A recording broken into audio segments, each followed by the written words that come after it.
Welcome to HTAS YouTube channel. In the video, 10th standard science physics unit 5 acoustics lesson page number 68 la ulla Doppler effect based sums paaka porom. Adula third sum mattum in the video la paaka porom. A source of sound. இந்த sum பாத்தீங்கன்னா क्वेश्चनே பெருசா இருக்கிற மாதிரி இருக்கும். ஆனா sum வந்து ரொம்ப simple. புரிஞ்சு போட்டீங்கன்னா ரொம்ப சிம்பிள். ஆனா ரொம்ப கான்செப்ட் பேஸ்ட் இந்த sum. கவனிங்க. A source of sound is moving with a velocity of 50 meter per second. Source of sound சோர்ஸ்னா ட்ரெயின் எடுத்துப்போம் ஒரு வெலாசிட்டியில மூவ் ஆகுது அது வந்து 50 மீட்டர் per செகண்ட் கொடுத்துட்டாங்க டுவர்ட்ஸ் ஸ்டேஷனரி லிசனர் வந்து மூவ் ஆகலன்னு கொடுத்துட்டாங்க ஸ்டேஷனரினா ரெஸ்ட்ல இருக்கிறாருன்னு அர்த்தம் the listener measures the frequency of the source as 1000 hertz listener வந்து கேட்கக்கூடிய frequency வந்து 1000 hertz ன்னு கொடுத்துட்டாங்க இப்போ இது வரைக்கும் பார்த்தோம்னா மூவிங் டுவர்ட்ஸ் the listener இதை நம்ம இப்ப டயகிராமா போட்டு பார்த்தோம்னா என்ன தெரியும் சோர்ஸ் இருக்கு ட்ரெயின் இருக்கு மூவிங் டுவர்ட்ஸ் த லிசனர் இது வரைக்கும் ஃபர்ஸ்ட் புரிஞ்சுங்க மூவிங் டுவர்ட்ஸ் த லிசனர் இதுக்கு நம்மளுக்கு ஃபார்முலா தெரியும் லாஸ்ட் சம்னா அததான் அந்த ஃபார்முலா பேஸ்டு சம் தான் நம்ம போட்டோம் நான் இப்ப இந்த வீடியோ சொல்லும் போது ஸ்கிப் பண்ணாம பாருங்க ஏன்னா கொஞ்சம் ஸ்கிப் பண்ணீங்கனாலும் சம் புரியாது கொஞ்சம் கஷ்டமா இருக்கும் நெக்ஸ்ட் இதுல ஒரு பார்ட் சம் வந்து நம்ம கவர் பண்ணிட்டோம் அதாவது ட்ரெயின் வந்து லிசனர் வந்து ஸ்டேஷனரியா இருக்கிறாரு அவரை நோக்கி வருது ஆனா கொஸ்டின் இன்னும் ஃபுல்லா முடியல what will be the apparent frequency of the source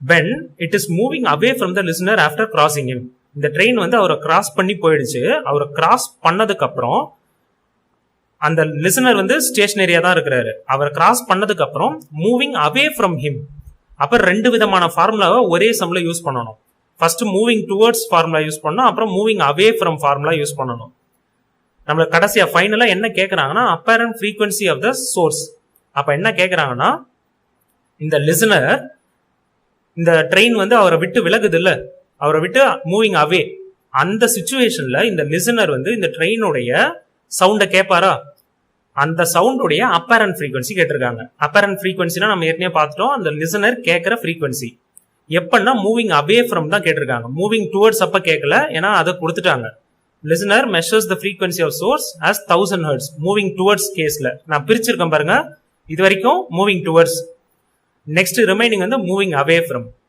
நம்மளுக்கு இன்னொரு க்ளூவும் கொடுத்துருக்காங்க வெலாசிட்டி ஆஃப் சவுண்ட் இந்த medium is 330 metre per second கொடுத்துருக்காங்க இதுல ஃபர்ஸ்ட் ரொம்ப சிம்பிள் புரிஞ்சுக்கிட்டோம்னா ரொம்ப சிம்பிள் சோர்ஸ்ல இருந்து லிசனர் நோக்கி போகுது இதை நம்ம ஏற்கனவே ஃபார்முலா பார்த்துட்டோமா லிசனர் ஸ்டேஷனரியா இருக்கிறாரு 7th கேஸ் அதை தானே பார்த்தோம் n dash equal to v minus v divided by v minus vs into n இதுல நம்மளுக்கு என்னென்னலாம் கொடுத்துருக்காங்களோ அதை சப்ஸ்டியூட் பண்ணணும் ஃபர்ஸ்ட் என்னென்னலாம் கொடுத்துருக்காங்கன்னு பார்ப்போம் சோர்ஸ் உடைய வெலாசிட்டி 50 மீட்டர் per செகண்ட் லிசனருடைய ஃப்ரீக்வன்சி 1000 ஹெர்ட்ஸ் லிசனருடைய ஃப்ரீக்வன்சி n டேஷ் 1000 போட்டாச்சு சோர்ஸ் உடைய ஃப்ரீக்வன்சி நம்மளுக்கு தெரியாது அப்ப என்னன்னே அப்படியே வச்சுக்கணும் வெலாசிட்டி ஆஃப் சவுண்ட் 330 சப்ஸ்டியூட் பண்ணியாச்சு வெலாசிட்டி ஆஃப் சோர்ஸ் அந்த ட்ரெயின் ஸ்டார்ட் பண்ணும்போது 50 மீட்டர் per செகண்ட் இந்த பக்கம் நோக்கி வரும்போது அவரை நோக்கி வரும்போது 50 மீட்டர் per செகண்ட் சோ இதுல நம்ம என்ன கண்டுபிடிக்கணும்னா இந்த சோர்ஸ் உடைய ஃப்ரீக்வன்சி தான் நம்ம ஃபர்ஸ்ட் கண்டுபிடிக்கணும் இதை சால்வ் பண்ணதுல நான் ஈஸியா சொல்லி தரேன் அது ரொம்ப ஈஸி ஆனா புரிஞ்சுங்க ஃபர்ஸ்ட் சம்ம புரிஞ்சுங்க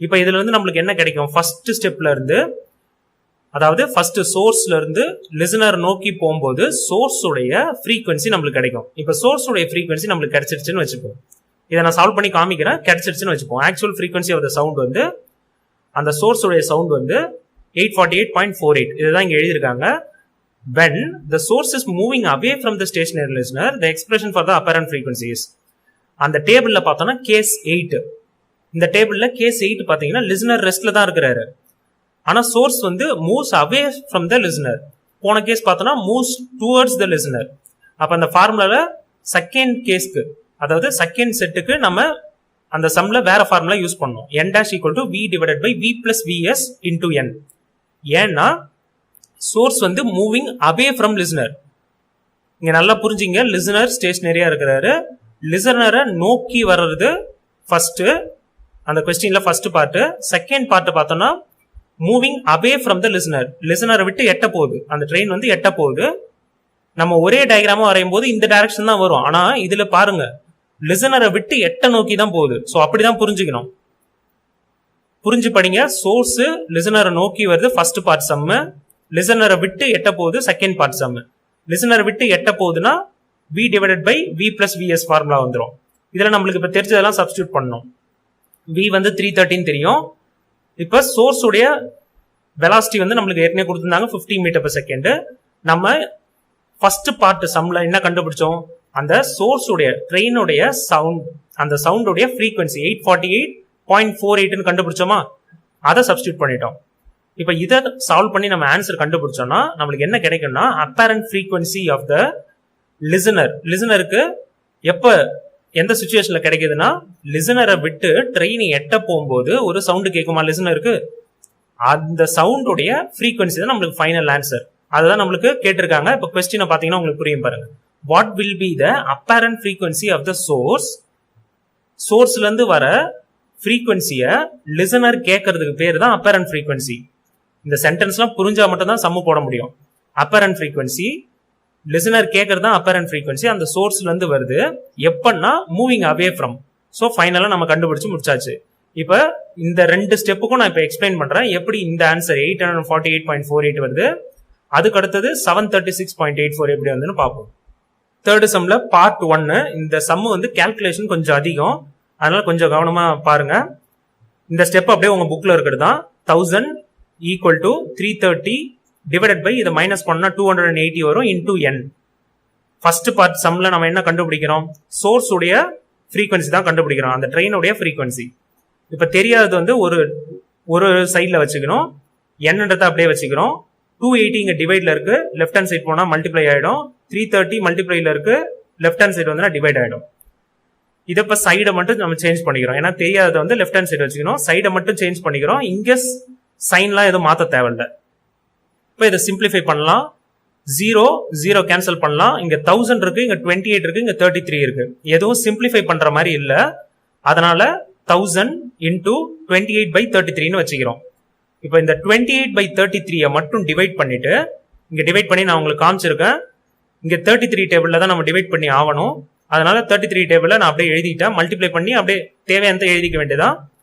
நம்மளுக்கு சம்முக்கு இப்ப ஃபார் எக்ஸாம்பிள் 8 டைம்ஸ் 33 வந்தா அதை மட்டும் மல்டிப்ளை பண்ணி கூட நீங்க போடலாம். இதை எழுதணும்னு அவசியம் கிடையாது, நான் ஜஸ்ட் உங்களுக்கு தெரியணுன்றதுக்காக இந்த டேபிள்ஸ் ஃபுல்லா எழுதியிருக்கேன்.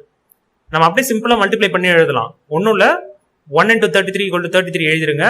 33 கூட 33 ஆட் பண்ணுங்க, அதுக்கு ஆன்சர் வருமா, அது கூட 33 ஆட் பண்ணுங்க, 33 ஆட் பண்ணுங்க. நீங்க மல்டிப்ளை பண்ணணும் கூட அவசியம் இல்லை, சிம்பிளா ஆட் பண்ணாலே உங்களுக்கு கடைசி வரைக்கும் கிடைச்சிரும். இப்ப இந்த டிவிஷன்ல 28/33 நான் டிவைட் பண்ணிட்டு அதுக்கு ஒரு ஆன்சர் வருமா, இந்த ஆன்சரை 1000ஓட மல்டிப்ளை பண்ணணும். மல்டிப்ளை பண்ணா என்ன பண்ணணும் நான் சொல்லியிருக்கேன், ரைட் ஹேண்ட் சைடு மூவ் பண்ணணும்னு சொன்னேன். எத்தனை ஜீரோஸ் இருக்கு, 3 zeros இருக்கு. அப்ப 3 டைரக்ஷன் மூவ், அதாவது 3 பொசிஷன் வந்து மூவ் பண்ணும். ரைட் ஹேண்ட் சைடு டைரக்ஷன்ல 3 பொசிஷன் 1 2 3. அப்ப 848.48 தான் ஆன்சர். இங்க டிவைட் பண்ணதை மட்டும் சொல்றேன். ஃபர்ஸ்ட் ஸ்டெப் மட்டும் 28 உள்ளார வைக்கணும், 33 வெளியே போடணும்.